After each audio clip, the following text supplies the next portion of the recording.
Kita sudah masuk ke fasa kedua ataupun separuh masa kedua kempen menuju ke 1 Ogos.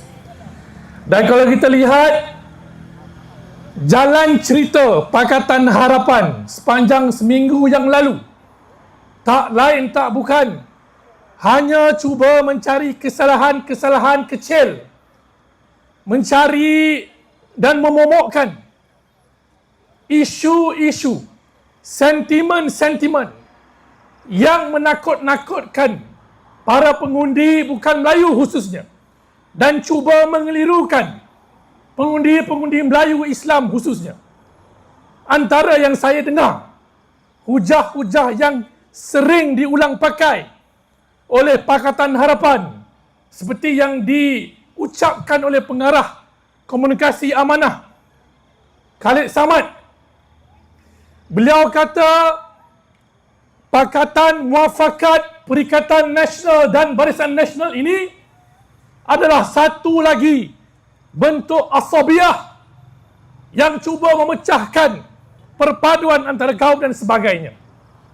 Tuan-tuan, puan-puan yang dirahmati Allah sekalian, saya suka kita mengulang kaji, melihat apa yang agama kita telah katakan berhubung perpaduan ummah.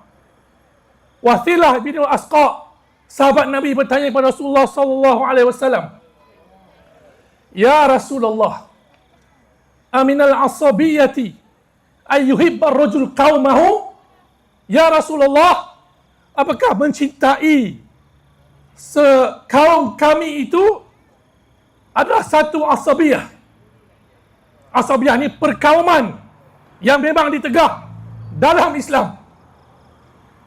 Jawab Rasulullah SAW, qal la, walakin minal asabiyyati ay yu'ina rajul qaumahu ala dhulm. Tidak, wahai Wasilah, asabiyah itu sebaliknya adalah bila mana kamu menolong seseorang daripada kaum kamu di atas jalan kezaliman, di atas jalan kefasadan, di atas jalan kemunafikan. Ini definisi yang jelas, mantik yang jelas Rasulullah SAW telah gariskan untuk kita pegang, untuk memahami asas perpaduan ummah yang ada pada hari ini di Negeri Sembilan, di Linggi, bukan asabiyah kaumiyah jahiliyah. Kerana apa? Perpaduan kita pada hari ini tidak lain tidak bukan untuk mengembalikan kestabilan sebenar, untuk mengangkat Islam dan Melayu di tempat yang sepatutnya di Negeri Sembilan dan insya-Allah di Putrajaya. Boleh terima hujah saya? InsyaAllah orang Linggi faham. Orang Negeri Sembilan ni saya tahu adat kuat, pegangan Ahlussunnah wal Jamaah pun kuat. Bagus. Contoh kepada banyak negeri-negeri lain. Jadi tuan-tuan puan-puan, antara hujah Khalid Samad lagi juga, dia kata kita semua ni PN dan BN ni nakkan kuasa. Macam gila kuasa lah kita berpakat ni. Lah, kenapa nak bercakap benda yang jelas-jelas kita semua mengaku? Kita masuk pilihan raya memang nak berkuasa, betul? Kita masuk pilihan raya nak menegakkan amar makruf dan nahi munkar, betul? Kita nak benam DAP dan Pakatan Harapan bukan saja di Linggi, di Negeri Sembilan, tapi juga di seluruh Malaysia menuju ke PRU ke-16. Tuan-tuan, puan-puan, kita tak perlu apologetik, tak perlu minta maaf. Kalau orang tanya, buat apa kamu berpakat antara PN dan BN? Sebab, kata Imam Al-Ghazali, Hujjatul Islam, Imam Al-Ghazali dalam Ihya Ulumuddin, ad-din was sultan tau aman. Agama dan kuasa ataupun politik lah sebenarnya satu kembar yang tidak boleh dipisahkan. Ini formula Imam Al-Ghazali ini menarik untuk kita pegang dan sama-sama hayati.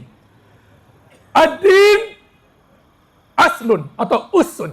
Agama itu asas. Was-sultan wal mulk haris. Orang politik, kuasa adalah penjaga. Wa ma la usul lahu famahdum. Apa yang tidak ada asas akan jatuh, akan rapuh, runtuh. Wa ma la harisun lahu fadha'i. Apa yang tiada penjaga, apa yang tidak ada kuasa akan hilang. Jadi tuan-tuan dan puan, saya duduk di parlimen hampir 4 tahun. Saya tengok gelagat-gelagat puak-puak Pakatan Harapan. Dan saya pun tengok gelagat-gelagat ahli-ahli parlimen Barisan Nasional NIS 9. Ramai di parlimen. Saya tengok di parlimen, ahli-ahli parlimen NIS 9 BN, dia kadang-kadang payah nak berlawan dengan Pakatan Harapan. Tapi saya tengok minggu ni ceramah di banyak don-don. Masya Allah, hebat ahli-ahli parlimen BN. Sebab lepas geram dalam parlimen tak boleh nak belasah DAP. Tapi bila kita dah putus, orang kata apa? Hubungan di Negeri Sembilan, baru nampak, oh rupanya ahli-ahli parlimen UMNO dan Barisan Nasional di Negeri Sembilan ini benar-benar faham keperluan kita bersatu, mempertahankan agama, bangsa dan tanah air. Di parlimen tuan-tuan, banyak isu-isu yang memberatkan kita orang Melayu dan Islam. Dan banyak kali saya tegur berulang kali sampai kena gantung 6 bulan. 6 bulan tuan-tuan. Saya ahli parlimen Melayu yang pertama kena gantung 6 bulan. Sebelum tu yang banyak kena DAP. Karpal Singh, Lim Kit Siang, Surendran, Kak Zu punya kawan dulu PKR. Jaranglah kena. Saya kena. Sebab apa? Saya bersuara mempertahankan kedaulatan negara kita daripada lapangan terbang kita hak milik oleh pelabur-pelabur yang ada kaitan dengan Zionis Israel. Dan baru-baru ini di Johor ada skandal melibatkan kemasukan warga Israel menggunakan pasport negara lain. Dan dia kata dia nak buatlah perancangan macam negara dalam negara. Alhamdulillah, Menteri Besar Johor bertindak pantas, batalkan lesen terus. Cuma soalnya pada hari ini, kenapa puak-puak dalam Pakatan Harapan nak lawan, nak bercakap tegas, tak berani dalam soal-soal ini. Dan banyak hal-hal yang menggadaikan kepentingan kedaulatan negara kami dapat lihat dalam parlimen cukup-cukup bermasalah. Antara isu yang besar yang orang Lenggi kena tahu, melibatkan perjanjian songsang perdagangan Amerika dan juga Malaysia yang kita dah tanda tangani. Menteri yang jaga komiti pada hari ini, naik Presiden UMNO, Datuk Johari Ghani. Saya salah seorang daripada ahli caucus, ahli kumpulan rentas perbankan dan kerajaan yang bincang dengan Datuk Jo berkenaan dengan perjanjian yang songsang ini. Ada banyak butiran-butiran yang ada tentang perjanjian tersebut. Yang tanda tangan dalam ASEAN ni 2 negara je, Kamboja dengan Malaysia. Beza perjanjian Kamboja dengan Malaysia, yang Malaysia punya kita gedaikan banyak benda-benda yang merugikan negara. Jadi, bila saya duduk bahas dulu, menteri dulu yang bawa benda ni adalah Tengku Zafrul. Tengku Zafrul baguslah dia dah pindah Pakatan Harapan. Sebab dia ni memang bermasalah bila dia runding perjanjian ni. Tapi bagi saya, masalah sebenar bukan Tengku Zafrul. Masalah sebenar adalah Anwar Ibrahim. Bukan pejabat awam kita di MITI. Sebab apa? Sebab tahun lepas, dia nak tengok Trump datang ke Malaysia. Dia nak menari dengan Trump dekat lapangan terbang. Jadi nak menari dengan Trump tu, dia kena buat Trump gembira. Nak gembirakan Trump, kena pastikan apa Trump minta, kita bagi. Dan kita dah pun bagi.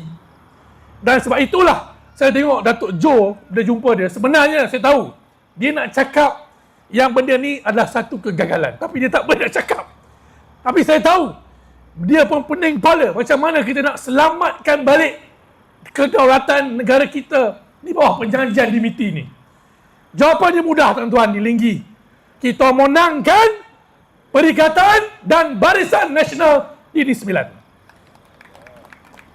Dan insyaAllah, bila kita menang lebih 2/3 di Negeri Sembilan ini, khususnya di Linggi mengalahkan Aminuddin, kita akan percepatkan pembubaran Parlimen dan memudahkan Perikatan dan Barisan Nasional bergerak sederap menuju ke Putrajaya, insya-Allah. Allahu Akbar. Jadi tuan-tuan dan puan, sebagai anak muda, umur tak tua lagi, baru 39 tahun. Baru 39 tahun. Jadi saya pun faham apa aspirasi anak muda di Linggi, Negeri Sembilan. Sama je masalah kita. Di Kelantan ke Negeri Sembilan sama je. Hal kerja, hal nak beli rumah dan sebagainya. Jadi saya nampak kalau kita nak bantu anak muda kita, pastikan mereka ramai-ramai keluar mengundi. Dan undi barisan, undi perikatan. Wabillahi taufiq wa hidayah. Wassalamualaikum warahmatullahi wabarakatuh. Takbir.